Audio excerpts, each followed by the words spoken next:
very latest on Donovan Mitchell to the Knicks. Why don't you illuminate me? Why don't we illuminate the fan base? Yeah.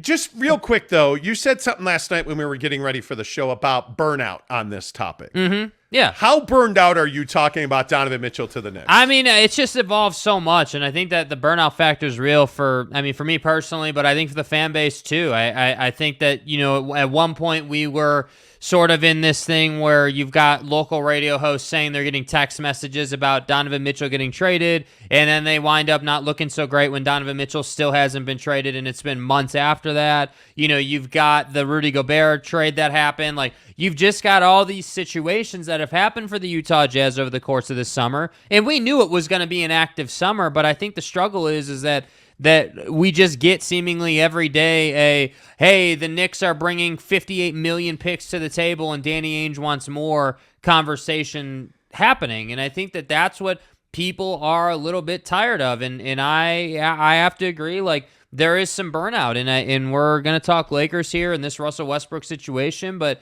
I just think that it's time to, get going with this. Like, the Utah Jazz need to decide what path they're going to take. And I think that it does great injustice to the team and to Donovan Mitchell and the fan base to let this storyline linger into the season. Not that we're there yet, because we certainly are not. Camp has not started. But if you get to camp and this deal isn't done, you need to kind of squash it for a while. You need to say, hey, we're moving on. This is the roster we're going into the season with, and we believe in Donovan Mitchell. And we're going to put a team around him that we feel can make the playoffs. So that's what I think they need to say at that time. But for now, we get to talk about this Russell Westbrook, three-team trade situation that I think is really fascinating. The first thing I would say is that I think Danny Ainge is not the kind of guy that does buyout deals just to get a deal done. However, I do think it's a really interesting scenario where Danny Ainge can get what he wants via the Russell Westbrook buyout, which is the Lakers' 2 first-round picks combined with what the Knicks have to offer, and everyone seems to leave the situation a happy camper. Unfortunately, right. I don't think that giving up Donovan Mitchell should be as convenient as that. It shouldn't be as casual as that. Donovan Mitchell is in my opinion, a generational talent waiting to happen. I think Donovan Mitchell is going to have a career year, and I think there is a high risk of, if you trade him and you are unable to develop what you get back, and you are unable to really see the value come through those draft picks, Donovan Mitchell turns into a superstar in a Knicks uniform, you're going to feel a certain way about that. And that's my biggest fear in this situation, that you do this 3-team deal, you get what you want, but it ultimately doesn't work out, and then the Utah Jazz get the short end of the stick. And that's what I'm ultimately just really concerned about for this organization. Them trading away their best player to get what seems like a haul but turns into nothing. Well, I can tell you now, I think, as we've reported now for a week or so, the thing that is very clear is that Danny Ainge is not going to make this deal unless he gets 4 unprotected first-round picks. And as we reported last week, and we've been telling you this back to about August 1st, the Lakers have been desperate to be that third team that makes this deal happen between the Knicks and the Jazz, because they are looking to continue to bolster the depth on their roster. The question ultimately, as it always does in trades in the NBA, comes down to what is fair market value and who's willing to pay a little more to get what they want. Danny Ainge has been steadfast. He's not going to take less than 4 first-round picks that are unprotected. And if that means he gets 2 from the Knicks and he gets 2 from the Lakers, I think that gets this deal done. But the question is, how do you make the finances balance in this? Does it require the Jazz to trade Jordan Clarkson? Well, maybe, but does Jordan Clarkson get a deal done for the Lakers? Does Jordan Clarkson make the Lakers a championship caliber ball club? Because that's what Jeannie Buss and Rob Pelinka, the general manager of the Lakers, say they need, is players in return that will make them a championship caliber club. I don't know, Jake. I think certainly Bojan Bogdanovic makes that happen, but does Jordan Clarkson make the Lakers a championship caliber team? I mean, I don't know that he makes them a championship caliber team. I definitely think he makes them better. There's no doubt about that. I think he's a prolific scorer off the bench. I mean, that's kind of obvious, I think, for everybody listening to this show and pretty much every Jazz fan that's out there. I mean, you've got the guy in the Euro qualifiers right now making half-court shots and lighting up the world, so I think it's no secret the guy can put the ball in the hole. I think what remains very much unknown is what this Jazz team, and specifically what Donovan Mitchell and guys like Jordan Clarkson and Bojan Bogdanovic can be in a Will Hardy-led offense. And I think that, to me, is the other side of this conversation no one's having right now. And I mean no one. I haven't heard anybody besides us talk about, hey, what kind of opportunity is Jordan Clarkson going to have in a fast-paced, young-and-gun type offense, because that's Jordan's game. That's the kind of guy he is. He wants to play at pace. He wants to get up the floor. He wants to get mismatches. And furthermore, I'd say that's Donovan Mitchell as well. I don't think Donovan Mitchell gets the luxury of just walking the ball up and then using what little size he has to try to get by somebody. He needs to play in transition. He needs to create those opportunities. So that's why I say I just have some reservations about trading a guy in Donovan Mitchell or, the Jordan Clarksons of the world when you're about to get basically a new car of an offense that really should put you in a position to put up some career numbers offensively, and so when I look at buying out a $47.5 million contract, I get that has great implications from a cap space perspective that will allow you to do basically anything you want to do once you go through that process, and I understand why that's valuable. But what's the stated goal? The stated goal isn't to have cap space. The stated goal is to win championships, according to Ryan Smith. So I just wonder, if you do this, if you go through with this trade, what is the turnaround time, number one? And number two, how many of the guys in this deal and in the Minnesota deal are actually here and contributing to winning a championship versus flipping a lot of those guys like Pat Bev, like you did with him, to go out and create a team? That's what I think is fascinating. And I think if you're Danny Ainge, I think you have to get young talent in return. And I still think the main question is, what is Leon Rose willing to give up? Because Leon's done a very, very good job of not caving on this deal. It would have been easy. The conversation gets difficult. Yeah, it would have been easy to say, okay, well, give me, Quentin Grimes and we'll take your 4 picks. And Leon could have said, yeah, and then made the argument, well, you know what? This is a deal everybody wanted. But Leon hasn't done that. Mm-hmm. And I think Leon Rose, the Knicks boss, has done a very nice job of holding out. And we told you 2 weeks ago that they were looking for a third team, and they may have found that dance partner in the LA Lakers. And if the Lakers are willing to give up those 2 unprotected first-round picks, which, by the way, Chaboy and Kevin Durant, he's the one that I think really has freed this up, because I think the Lakers believed that they could get Kyrie Irving. Yeah. And now that Kevin Durant's going back there, I think it's pretty clear that Kyrie Irving is not available. But the question for me, and this is the biggest question I have about Danny Ainge in this entire trade scenario, are you willing to take 2 first-round picks as a price to either pay out or play out Russell Westbrook's $47 million contract? That's a huge He's never putting question. on a Jazz jersey. I'm just telling you right now. I would have a hard time He's never putting on that. a Jazz jersey. Just like Pat Bev was never going to put one on. With the history Russell Westbrook has, again, love it or hate it, right? But the history that Westbrook has with the fan base here, and how he's been treated, I don't see Russell Westbrook ever putting on a jersey for the Utah Jazz, and I don't see the Utah Jazz asking him to put on a jersey. I think it is not a play-out situation. Like, I don't even think that's a possibility. I think this is strictly a, hey, we're trying to get a deal done and pick up 4 unprotected picks, and the price to do that for us, for the Utah Jazz, is we got to buy out that contract. That's the option I think you're looking at. I just can't. I mean, just from all sides, I just don't see how Russell Westbrook ever plays for the Utah Jazz. I don't see how Jazz fans would embrace him. Yeah. And I think when you look at where this team is, he doesn't fit in here. I mean, if you're going to – the expiring contract obviously has tremendous value. I mean, anytime you can add $47 million to your salary cap, that's 2-3 players. Yes. That is – it has value. There's no question about it. That is a massive amount of salary in any salary cap year. I wonder what the appetite of Ryan Smith is to pay that up front. And I think that's going to be an interesting question. I also wonder if you trade Jordan Clarkson, you truly do not have a star on this team. Well, and if you trade Jordan Clarkson and Donovan and Bogey and Mike, you're rebuilding. You're going to be a bad team. You're going to be you're going to be that 20s But I'm team. down with that. I'm okay with that. Well, if you're going to trade Donovan Mitchell, you're going all in. It doesn't matter. Right.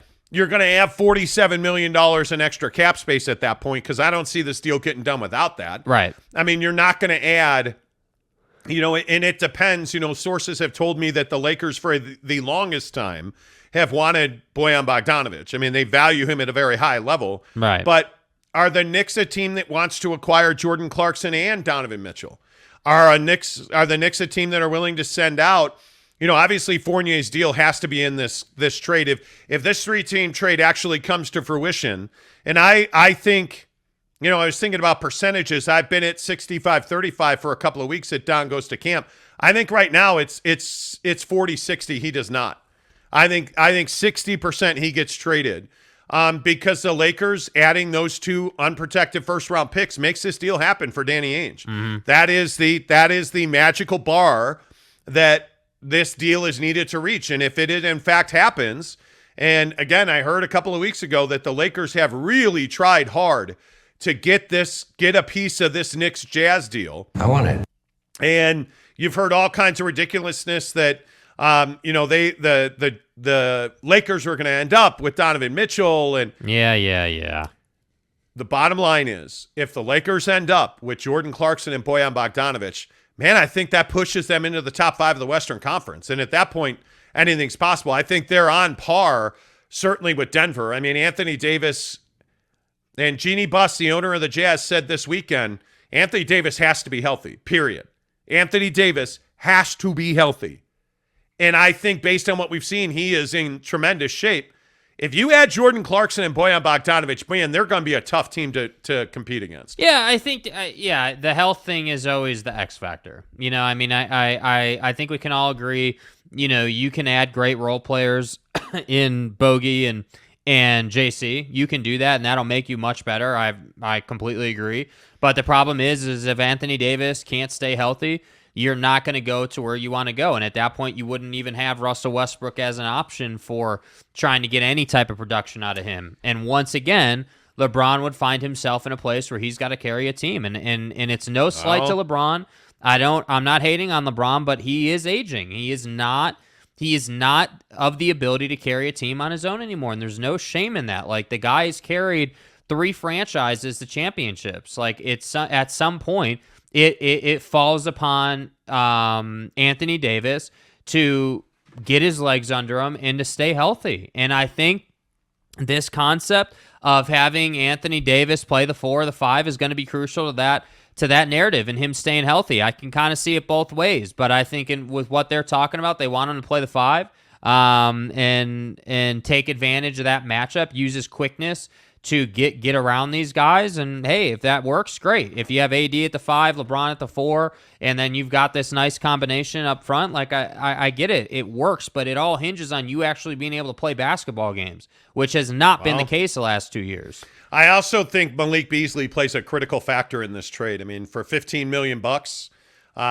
they need those numbers because remember, these salaries all have to line up. Mm-hmm. I mean, what you're sending out has to kind of line up with what you're taking back. It's not monopoly money, man. It's got to be structured. And if you're taking $47 million and, salaries like, an IQ or an Obi Toppin, you have to find ways to make those deals work. And I think Malik Beasley has tremendous value to the Lakers. If it's Malik Beasley and Bojan Bogdanović and you look at that's, what is that, $34 million in salary?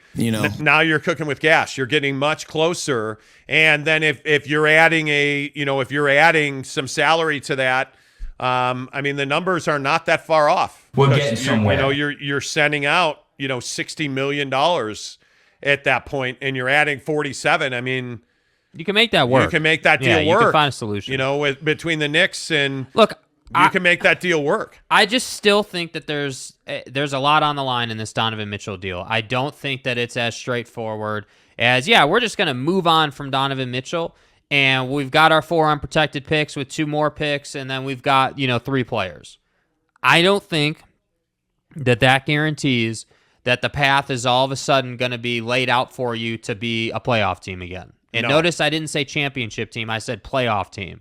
You do not get an easy path to being a playoff team. It doesn't happen in the NBA. You have to go out. Man, that is so true. Like, you know what I mean? That is so true. And I feel like all summer long, we've had to figure out how to have this conversation almost on a daily basis. And you just start to think about it and you're like, damn, dude, like this thing's been going on all summer long. And for what? I mean, really, for what? Like, I understand the Jazz are not a championship team right now. In fact, they're probably pushing to not even be a playoff team. It's going to be really tight. Like, depending on how the West plays out and, injuries, obviously, there's a lot at play, but you figure you're probably, like, if I'm being generous, you're probably high 30s in wins. Yeah. A lot of people have them in mid-20s. So there's a lot at play, and that's with Donovan Mitchell. So I can only imagine what this team is like without Donovan Mitchell and a new head coach. That's misery. Honestly, like and so that's why I say, cool, trade Donovan Mitchell, do the sexy deal, but then in December when we're talking about how you've won 10 games, okay, we've got problems. And now we got to have the VW conversation. And I just think this fan base deserves more. So, and I still maintain, and I want to get your comments in here. I see everybody commenting. I don't believe, and this is just my opinion, I don't believe that the Jazz have any clear route to the number 1 overall pick in the draft.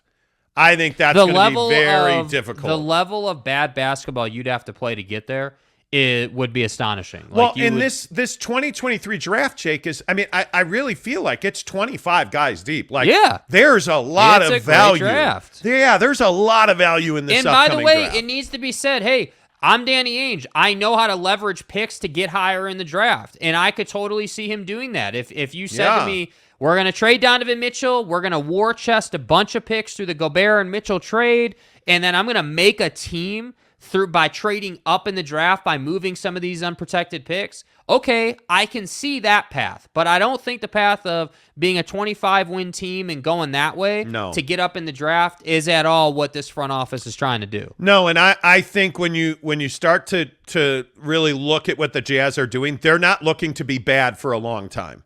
They're not looking to tank and go the Oklahoma City route. Right. I think they are looking to get a mix of veterans and have some young talent that they can develop and begin the foundation of a 5 to 7 year run of prosperity. Mm-hmm. That's, I think, more what Danny Ainge is trying to build. Yeah. He's not trying to tank for, VW or the number 1 overall pick. That's just not the way you win a championship. Yeah. Because you found out this week with Chet Holmgren that putting all your eggs in that one basket rarely works out in the That's NBA. out of the window. Yeah, it really doesn't. All right, let's get your comments. Caleb Harrison says, I just checked. Donovan Mitchell isn't traded yet. Yeah, but do you see what I mean? Like, I completely agree with that comment. Like you might as well just set an alarm every day at 5 o'clock to see if dude's been traded, Like, come on, man. Yeah. Come on. Caleb also says, what's up with Danny Ainge coveting the Lakers picks? If we get those, does that make up for Westbrook's buyout? I think it's just more assets, right? Because if you look at the Lakers, those 2 picks, what are they, 27 and 29? Yes. 2027, 2029. Yeah. The Lakers are going to have a tough time being good in 2027. So those picks have a lot of value. That's been the issue with these unprotected picks and the picks that the Knicks have, frankly, is that they're not going to be bad. The Knicks are not going to be a terrible team. So you have these picks that are going to be end or mid-table picks, and it just isn't enough, frankly. For Donovan Mitchell, dude, not Jordan Clarkson. Donovan Mitchell. Well, and again, I think it comes back to that question ultimately of value. Yeah. What is Donovan Mitchell's value? He is, if he comes back a better player, if he comes back the player we expect him to be. I'm Shiva, the god of death. I mean, he is, I'm telling you now, he's a top 10 player. Yeah. I mean, if he averages 30 points a game, he's a top 5 to 7 player. Yeah. So I think you have to make sure you get value for him. Smooth B says Cleveland said no thanks, we're out, and the Jazz do want to trade him by training camp. I think Cleveland, whether Cleveland pulled out or whatever it might be, the Jazz had no interest in Okoro or Sexton. That just isn't a route to getting Donovan Mitchell on your roster. Yeah. So I have told you from the jump, I have heard repeatedly, Cleveland's not an option in the Donovan Mitchell deal. Not unless there are 4 teams at that point. Like the Lakers are an option because they have a player who can create immediate cap space and a player that can bring you 2 unprotected first-round picks. Facts. So, again, knowing the bar is 4 unprotected first-round picks, that's what you're going to get, 2 from the Knicks and 2 from the Lakers. So I can see that trade happening. Like I have no question in my mind Danny Ainge would do that deal if he were able to get 4 unprotected first-round picks, if he were able to get some pick swaps, and if he were able to get $47 million in cap space. Yeah. That makes a lot of sense. One round left says, team stacked as is. I want to see this squad the way it is now. I think there's a lot of people saying that. Add Whiteside and let's make a run, but that doesn't build years of contention. Yeah. That's the biggest question. Luana Lou says, why does Tanner say stupid things every time he comments? He doesn't. Tanner doesn't say stupid things every time he comments. Smooth B says Knicks should not offer anything more.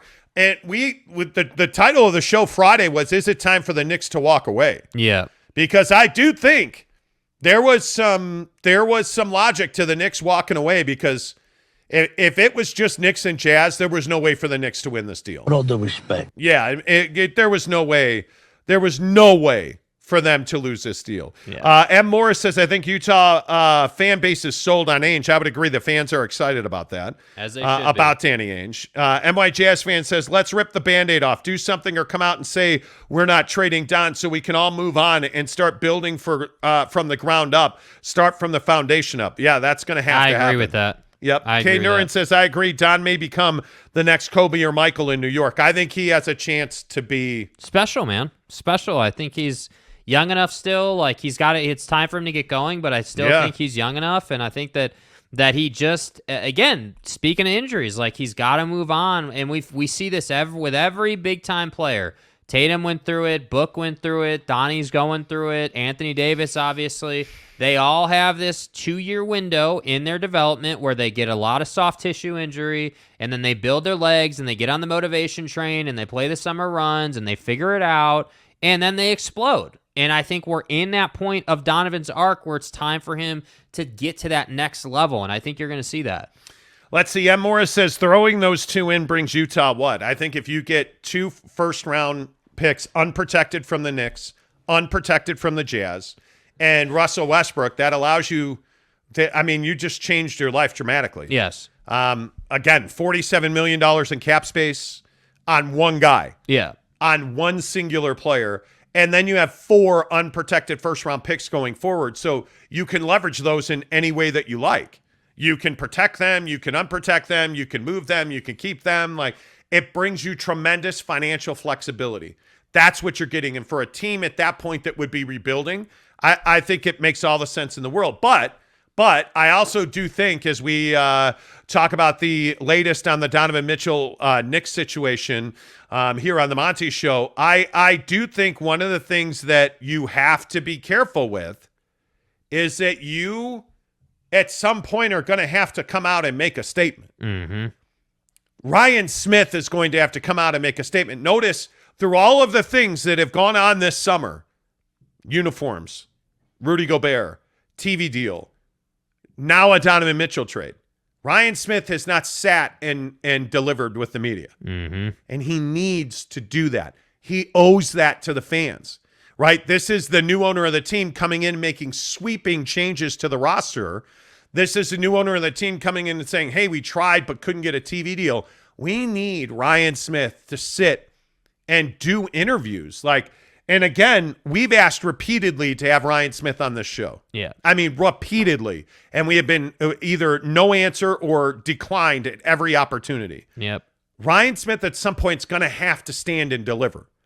And if I were Ryan Smith, and I know this probably sounds extreme or whatever, but I'd be doing 2 town halls. I would bring in every one of my season ticket holders. I would send out an invitation. I would bring in all my season ticket holders, and I would do a presentation for them. I would talk to them. I would meet and greet with them, because I think you're doing things that have never been done in the history of the Utah Jazz. Yes. You have never done this before. And that's a very good thing. It's a very good thing that you are not doing business the way it's always been done, because the Jazz have always been mediocre or just not good enough. What now? Let me tell you what now. And I think you're doing things very differently. And I think Ryan Smith has to build a relationship with his season ticket holders. And I don't think he is. One of the things I wish he had done a better job of was being more available to his season ticket holders. Facts. I think that's really critical. Yes. Corporate partners, obviously. But he needs to be more. He is the face of this franchise. Yeah. Whether Ryan Smith wants to be or not. You brought in another minority owner. You brought, a minority stake in the RSL in RSL. You're doing all of these things and not explaining any of it. You're not explaining any of it. Yeah. And it just is, it's time. Once this Donovan Mitchell deal happens, it's time. Questions have to be asked and answered. And not by the beat writers who are going to kiss your ass. Come and sit down. Come and do an interview. Come and talk with us. Yes. Let's have a conversation. Sit with media that are going to ask you legitimate questions where there's follow-ups, there's a conversation, where we can talk about things openly and honestly. That's what this Utah Jazz situation requires. And oddly enough, look at what the media in New York is saying. When has Leon Rose talked to the media? Not very often at all. Nope. They're saying the exact same thing we're saying. When this trade happens, some guys got to start being accountable. Some questions got to start being answered. Asgill says, we're like a 7th seed right now with picks to make another move now. Young guys to develop with David Fizdale. Yeah, I agree. But you're not built to win over a decade. And I think that's what Danny and Ryan are trying to build. Asgill also says, I was all in on the tank for Wemby, but studying big man durability and his own injury history has me very concerned about that. Let's run this team as it is now. I just don't think that you can That's build the easy teams. route. Yeah, I don't think you can build teams around guys like Chet or VW, or like, look at Rudy Gobert getting dominated over the weekend by Josef Nurkic. Yeah. You can't build teams around those guys. Yeah, I mean, the team right now, admittedly would be probably a mid-table playoff team, probably. I mean, if you just ran 7 out to 10, I think. Okay, 7 to 10, sure. Whatever it ends up being, you're a playoff team. Great, neat.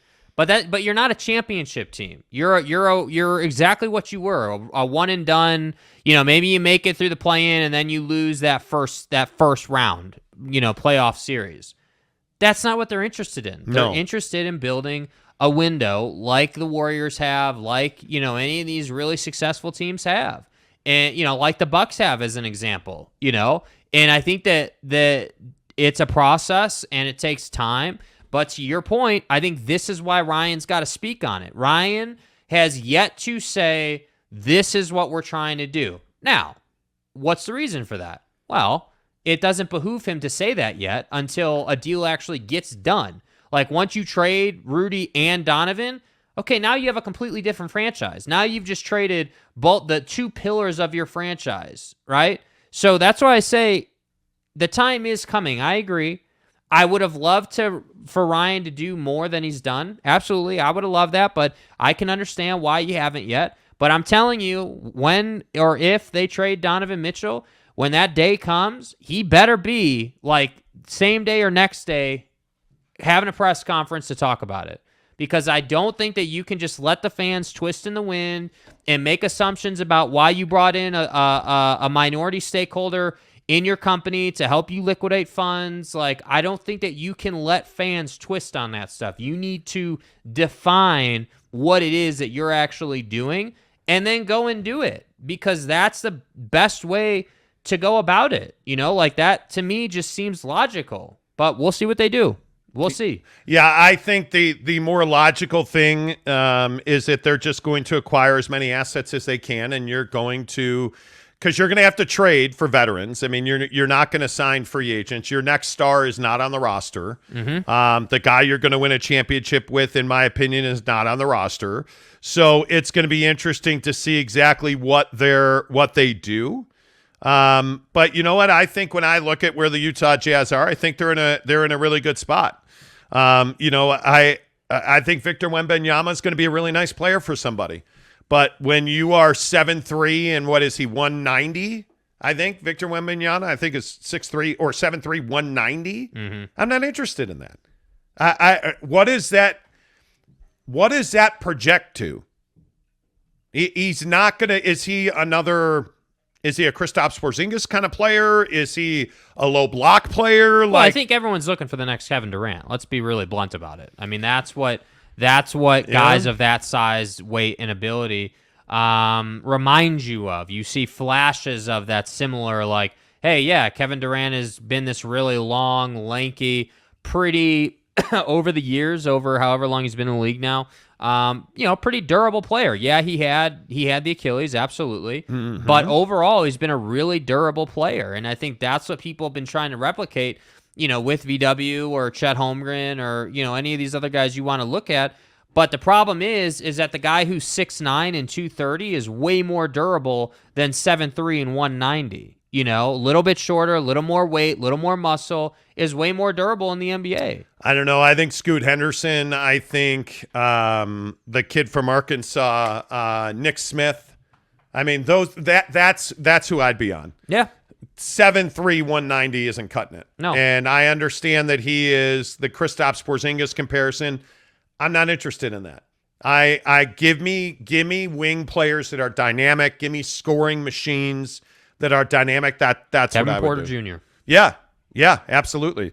Justin Salas, good morning. It says, though Danny wanted 4 unprotected first rounds for Don. I thought Danny wanted 4 unprotected first rounds for Don. So if we do buy out, shouldn't we be getting more than 4 unprotected firsts for Don and maybe 1 for Russ? No, I think that the win in Russell Westbrook is you're getting a ton of cap space. Yeah, because his deal is expiring. So he's on a player option 1-year deal. If you think about it, you're moving. Essentially, what you're doing is you're moving years of commitment in Donovan Mitchell, and you're bringing back for half a season maybe, or maybe most of the season, depending on when the deal happens. You're bringing back that commitment, right? You're either going to have to pay him up front, or you obviously pay him the normal way over the season. But the point just is you head into that next offseason, you have huge amounts of cap space, all of these picks. So essentially, in general, you have a lot of flexibility, which is where Danny Ainge thrives. Yeah, and I think that there's a lot of value in that. Now, let's see what the final pieces are. I mean, those obviously, that's not the entire deal. And I think that's what people have anxiety over. What is this team really going to be? What are we?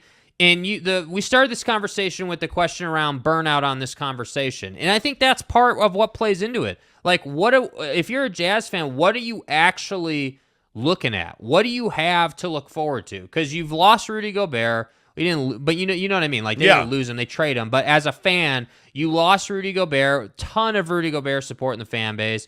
You don't have a lot to hang on to lose Don if this deal goes through, and you've got a bunch of guys from Minnesota you don't know unless you're an NBA nerd, and you don't know what these picks and assets are going to turn into. That's what I think the trouble is. So I agree with the comments. We had a comment earlier that said we just need to rip off the Band-Aid and do the deal or don't do the deal and move the hell on. I agree with that.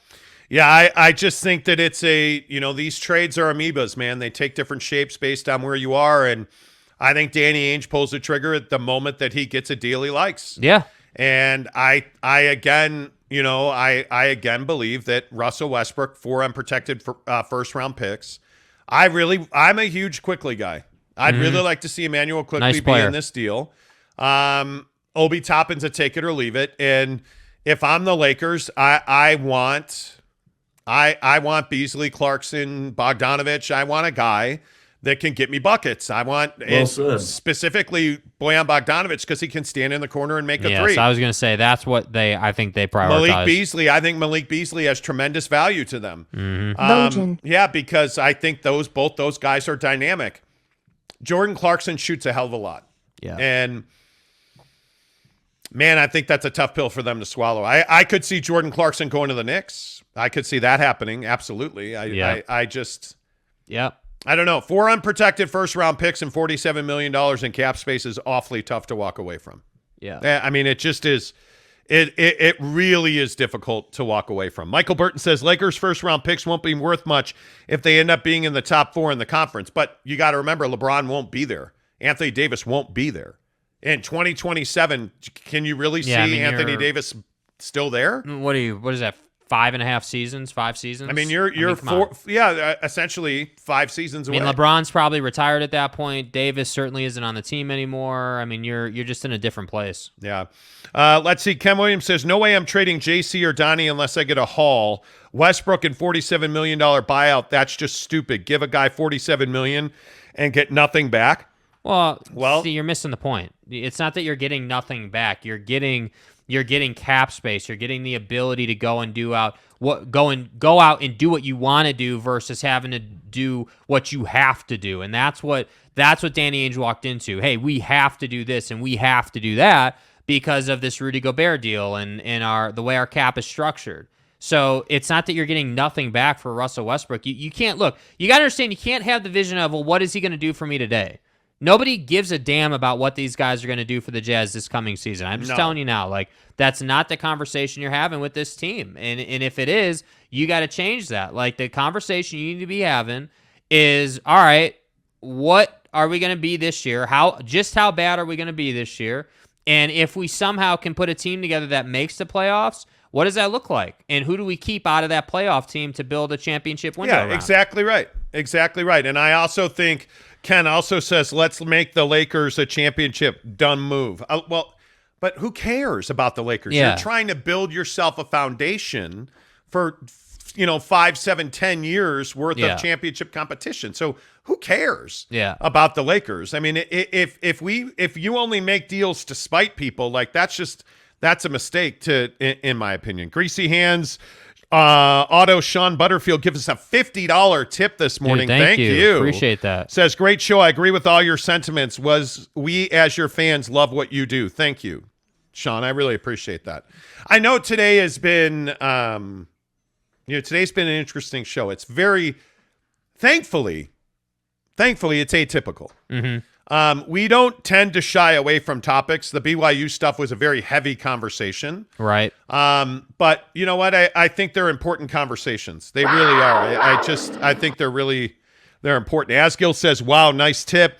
Utah Jizz says, nice tip, Greasy Hands. That's right, T. Yeah, San Diego State Aztecs 21 says, thanks, guys. Time to help some folks. Have to run. We'll check in tomorrow. Good job. Thanks. Hey, see ya. Thanks, Aztec. Yep. Appreciate you, listening to the show. And speaking of helping some folks, you want to help your house? Why don't you call Wayman Brothers Construction right now at 801-654-1028. Plain and simply put, the most trustworthy, the best finishers, the best contractor I've ever dealt with is Wayman Brothers Construction right here in Salt Lake City. 801-654-1028. I mean, whether you're putting a bathroom in, whether you need to renovate, you're doing an ADU to add income to your property, whatever it is you need, and you need a construction job done, call Wayman Brothers Construction because they'll build you a beautiful kitchen.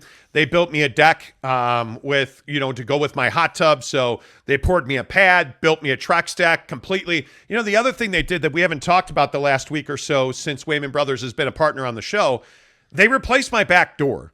And I know you might be saying, oh, they pulled some pins and put a new one in. Oh, contraire, mon frere. First of all, I asked them to find me the perfect back door. They did. And I have these leveler blinds on my back door, and they have all these little plastic pieces and not a single crack. They were not broken. They took care to make sure that those blinds did not get damaged, that the plastic pieces that make those blinds work were not damaged. And I said to them, hey, I need a dog door. Can you cut a dog door into that for me? Perfect job. I'm for real. I mean, just the attention to detail, the trim, the door. When we bought this house, our back door wouldn't close properly. It just wouldn't close properly. Mm-hmm. Like it didn't line up like the lock and the deadbolt. And it's super annoying because it's like really cold out and you get a little bit of a draft. And you got to push and pull and turn and lift. That door closes turns the lock, no problem. Y'all feel me? They installed a new lock for us on that door. Perfect. Like the little attention to detail things that you get from Wayman Brothers Construction, that's why you trust them in your home. 801-654-1028. Please do business with family, locally owned small business owners like Elma Wayman and the guys at Wayman Brothers Construction. 801-654-1028. All right, couple more comments on the Jazz, Knicks, Lakers potential of a deal. Caleb Harrison says, as a Jazz fan, I want to see what Don can do without Rudy. I want to see him as a complete face of the franchise and compete. I'll be sad if we trade Spida as a star. Yeah, he's going to get traded. Yeah. I don't think there's any doubt about that. Edwin says, if we get the Lakers picks in Westbrook, does that mean none of the young Knicks players are involved? I'm confused. No. Well, no, you're making a 3-team deal, right? What do the Knicks get? The Knicks would, in this scenario, end up with Donovan Mitchell and likely one other piece to make the salary work. What would the Lakers get? The Lakers would get veteran players that help them win a championship. So let's say Bojan Bogdanovic, Evan Fournier, other guys have been mentioned, but let's just say they wind up with a Beasley type player. Mm-hmm. Those guys end up there. The Jazz would wind up with 2 unprotected first-round picks from the Knicks, 2 unprotected first-round picks from the Lakers, and you would wind up with Russell Westbrook's $47 million contract, but you would also likely end up with names like Emmanuel Quickley, like an Obi Toppin. I still don't believe the Knicks are going to trade Quentin Grimes. As much as I would love to get Quentin Grimes in that deal. Yeah. I don't think the Knicks want to give him And up. the question I is, really don't. The question is, in that scenario, is that a good deal? I mean, are you the $47 million, and I think it'd actually be $47.5 million in cap space, is that valuable to you? I think it's valuable, but I think again, this whole concept of selling a losing team to the fan base for a season or two is not a fun proposition. So it'll be interesting to see how they handle it. Mike Monday says, I'm on the bye Felicia train when it comes to Mitchell. Wow. Yeah, I mean, for your sanity, I can kind of understand why Jazz fans would be in that boat. Yeah. Jimmy Touchdown gives us a $5 tip. Okay. Sounds like Wayman Brothers can hang a door, but can they build a house for all my sister wives? No. Now, there's a couple ways I could go at this comment. Bro. But I think the best way to go at this is to read another comment. Caleb says the Lakers will probably want some of the Knicks players if they're going to give up both first. Yeah, I think the Lakers have no interest in young players. I think they would far more be interested in. I think Emmanuel Quickley would be a great fit on their roster. They need contributors now. Again, It's championship or bust. They're not. There's no palette for young players that need development. Yo, Jimbo says if the Lakers trade their 2 unprotected first-round picks, they will want R.J. Barrett and Cam from the Knicks in the 3-team deal. I don't think so. I just don't think they're in a position to ask for that. I don't think so either. I don't think that the Lakers have leverage over anything. I mean, you're coming in as a third team with picks to offer, not players. And you got to remember the salaries have to match up on this stuff. And if you look at where the Lakers are right now, the Lakers essentially have to be dollar for dollar. Yeah, they're really tight on the cap. There's no doubt about that. They are super tight on the cap. Obviously, Russell Westbrook is making $47 million. LeBron's at 44, AD's at 37, Pat Bev's at 13. Lonnie Walker's at 6.5. Lonnie Walker, man. Kenrick Nunn's at 5.2, but he was hurt all last year. Damian Jones, Thomas Bryant. I think Thomas Bryant actually becomes a really important player for the Lakers. Yeah, when Anthony Davis gets hurt, totally. Don't be a jerk. Juan Toscano-Anderson, the Warriors bust. Mm-hmm. You need quality veteran depth. So you're going to slot Bojan Bogdanovic into your 3 spot. Mm-hmm. If you think about what their starting 5 could be, if you're AD at the 5, LeBron at the power forward, whatever that might be, 2, 3, 4. The biggest question for the Lakers is who's your point guard, right? So is that Mike Conley? Is that why you're bringing Mike Conley on? Okay, I could see that. Okay, well, who starts at the 3? It's AD, LeBron, Bojan Bogdanovic starts at the 3. Okay, well, now who starts at your 2? Like you all of a sudden start putting all of these pieces together, and you start to realize that, hey, now Austin Reeves comes off the bench. And, like you have, hey, is that why Jordan Clarkson? Or, hey, is that why Malik Beasley? Or is that why Emmanuel Quickly? Is that why, like, everybody's going to get a piece that works for them. The Lakers want to win now. That's why everybody's talking about Bojan Bogdanovic and Mike Conley to the Lakers, who I think we told you a month ago, the Lakers really like Bojan Bogdanovic and Mike Conley. They have a purpose. They have it, absolutely, and they can fill a role. Let's see. The Cobbler 81 says, cap space is worthless for a market like Utah. Can't attract free agents no matter the cap space you have. Well, au contraire, mon frère. What are you talking about? What? So you can't trade for players either then. Well, damn, did you know that rule that just came into the NBA apparently that nobody told us about, where cap space can only be spent on free agents? Didn't know about that. Didn't know about that rule. I'll stop being a jerk. Edwin says, does it matter which unprotected picks the Jazz get from the Knicks? They have a lot. They don't have a lot. The Knicks do not have a lot of unprotected picks. Caleb says the Lakers need Hero, Robinson, and Bogey in a Heat 3-team deal, sending Don to the Heat. Well, the Heat have tried. The Heat have tried. It's not impossible, just not likely. Yo Jimbo says they will need Utah Jazz filler like Conley, etc. Yeah. Where did he say earlier? Let's see. If the Lakers trade their 2 unprotected first-round picks, they'll want RJ Barrett and Cam from the Knicks in a 3-team deal. They will need, potentially. 1 round left gives us a $5 tip. Thank you. He says, whether it's tank or no tank, it's trust in Ainge. Yes, it is. Agreed. Hashtag TIA. Agreed. Yes, it is. Agreed. Yes, it is. That's right, T. Rand says, none better than Conley at this stage. I think Mike Conley still brings you very good defense. I think Mike Conley brings you defense. So if you're starting, the question is, who do the Lakers start at point guard? Because Pat Bev's probably your 2, right? Yeah. Bojan's your 3, LeBron's your 4, AD's your 5. Who's your starting point guard? That's the question. Who's it going to be? Yeah. Is it going to be a Quickly? Is it going to be a Conley? If Mike Conley's the starting point guard for Patrick Beverley, Bojan Bogdanovic, LeBron James, and Anthony Davis, that's a 50-win team. Especially look at what the depth might be then. Yeah. Is Malik Beasley coming off your bench? Austin Reeves coming off the bench. Austin Reeves. Is Kenrick Nunn. Is Obi Toppin. Is yeah, dude.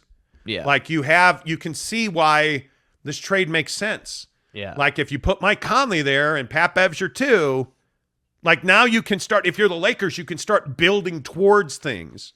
That's why you need this trade. That's why the Lakers will give up Russ and 2 unprotected first-round picks to make that happen. That's every day. Let's see.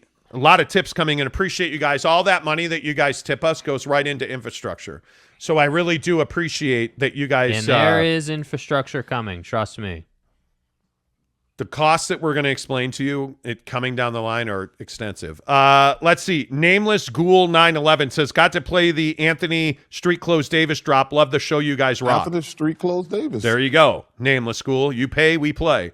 Kind of like NIL, huh? Jimmy Touchdown says, who cares about the Utah Jizz in the NBA? College football is finally here. Heard Brian Kelly fled Notre Dame because he was scared of facing the Marshall defense. Wow. I'm going to say that Brian Kelly fled the confines of South Bend, Indiana, because he wanted to get back to his Southern roots and use that Southern accent he's oppressed. This is Coach Saban. For so many years. Right. I hope he loses every game for the rest of I hate Brian. I'm a Notre Dame fan. I cannot stand Brian Kelly. I can't. Caleb says Bev is the one and Braun runs the position. They need a 2-guard. Yeah, I mean, you could look at it that way. I think you just have options, man. The wear and You have tear options, on LeBron bro. as a point guard. You have options, man. You do. You do. I don't disagree with that. Rance says Heat probably missing none right now. Lowry struggling. We'll find out. Well, Lowry looks. Did you guys see more tape of James Harden over the weekend? Yes. Dude. Tape. Show me you can win something, bro. I'd hit that. Show me you can win something. Sorry, did you just say you would hit that? Whoa! Bro. You need the Sopranos. Whoa! No. James Harden looks good. I'm telling you. Dude. There's so many guys in prove-it years that, we'll see. Caleb Harrison says, not to backtrack too much, what Ainge did for the Celtics paid off later. I mean, they did just make the finals. Maybe he can invest in the Jazz the same way. I don't disagree with that, listen, Caleb. I mean, he won a championship while he was there with the team he built, and then he left them in a better place than he found them, and I think that's also critical to say. I think this goes back to what we were saying about Ryan Smith before. Ryan Smith isn't dumb. Ryan Smith, I think, is a very smart guy. And I think he brought in a guy who knows more about basketballing than he does. Yeah. And I think Ryan Smith wants to win. Ryan Smith is a hell of a competitor. I mean, he is really a competitor. You don't achieve the things that he has achieved and not be competitive. Like, he's a hell of a competitor. And my guess is you're going to see the Jazz win within the next 5 years. Mm-hmm. You give Danny Ainge those kind of resources, and I can't see them being bad long. Macho Man Savage says, love this show. Hold on. Whoa. The Macho Man! Randy Savage, oh yeah! Love this show. We need to have this conversation all the time. Appreciate you, Macho Man. Brandon Trujillo says it's time for a name change for BYU. You cannot explain away Brigham's racist beliefs and teachings that are in writing. Mixing races, being punishable by death, etc. What do you want them to be? What do you want them to be? What do you want them to be? That's an interesting question. Don't tell me you want a name change and not have an example. It's a very convenient platform to stand on to say, oh, we need to change all these names, we need to take down statues, and I don't even disagree. I don't disagree that a name change would be good, but come with a name change, because Jamoke name change is not going to get it done for a prestigious university. You have to have something that really works and represents their values, and it's not as easy as just saying, well, we're going to take this sign down and put a new one up. It doesn't work that way, man. Last comment of the show. Yeah. Caleb Harrison says, if Don goes to New York when they play the Jazz, that'll be so intense. Would love to see it if the trade goes through. Wow. I agree. I absolutely agree. Great show today, you guys. Now, before we leave, tomorrow we're going to make a massive announcement about the football season on this show. We'll do that tomorrow. This week, remember, we're off on Friday because I'm going to go sun my nether regions in Hawaii. Yes. Nude bathing will happen. I don't know people who bathe with clothes. We got someone else who tips, so I think we should read that one. Okay. Wait, hang on. I just want to make sure they're investing in the show. Jimmy Touchdown gives us $5. Thank you, Jimmy. And says, record prediction for Southern Cal with USC being a directional JUCO. Wow, bro. I feel like they might be in over thetheir heads playing in the Pac-12, 3-9 at best. Come on, bro. Come on, bro. All right, Jimmy, let's get back to your $5 and invest in rehab, because I'm telling you, cocaine's a hell of a drug. They're not going to be 3-9. They're not. We are off on Friday because I am flying to Hawaii. I'm sorry. Two O's and Goose, boys. We are off on Friday because I am flying to Hawaii with Mrs. Monty, first class on Delta. No. Jake is flying first class as well with Mrs. Jake. Right. You guys are engaged? No, not yet. Okay. Ring shopping? No. I mean, don't you want to piggyback on somebody else's? Never mind. Wedding and announce your... Okay, I'll stop. I'm going to get exercise from the demons of the family and stuff. You got to fuck one, marry one, kill one. No, you don't have to. No, I don't have to. Anyway, my God. Not engaged or ring shopping, Jake and his girlfriend will be on Delta as well. We're going to Hawaii for the next 2 weeks. We will be doing shows in Hawaii. We will be we will be sunning our bits. But tomorrow on the show, a major football announcement. Then on Thursday, a brand new sponsor joins the ball club. And a huge one, like a big one. Yes. That I'm really excited about. So a huge week on the show. Then we're off on Friday. So football Thursday, we will have full predictions on Utah and Florida, BYU as well. We'll have locks on Thursday. We'll have sex on Thursday. Bro, locks. It's going to be amazing.